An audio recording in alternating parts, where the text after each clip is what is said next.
என்றைக்கு ஒரு கணவன் மனைவியிடம் தோற்கிறானோ, என்றைக்கு ஒரு மனைவி கணவனிடம் தோற்கிறாளோ அந்த குடும்பம் ஜெயிக்கிறதுன்னு சொல்லுவாங்க. ஒரு மனைவி போய் கணவன்கிட்ட கேட்கறாங்க, எங்க எனக்கு உடம்பு சரியில்லை, என் புடவைய துவைச்சு தர முடியுமான்னு கேட்கறாங்க. அவ்வளவுதான், அவருக்கு அவ்வளவு கோபம். என்னைய புடவை துவைக்க சொல்றியா?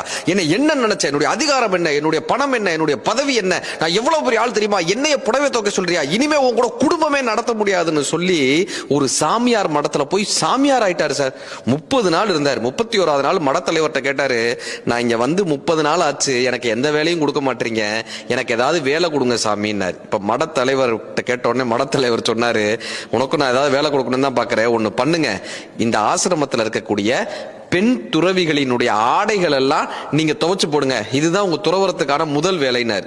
ஒழுங்கா வீட்டுல இருந்திருந்தா ஒரு புடவையோட முடிஞ்சிருக்கும். இப்ப அந்த மடத்துல சேர்ந்து அங்க இருக்கக்கூடிய அத்தனை பேருடைய புடவையும் தினம் 100 புடவையை துவைச்சிட்டு இருந்தார். என்றைக்கு வாழ்க்கை துணையிடம் நாம் தோற்கிறோமோ அன்றைக்கு வாழ்க்கையில் ஜெயிக்கிறோம். வாழ்க்கை துணையை நாம் எப்போது தவிர்க்கிறோமோ வாழ்க்கையை துறக்கிறோம்.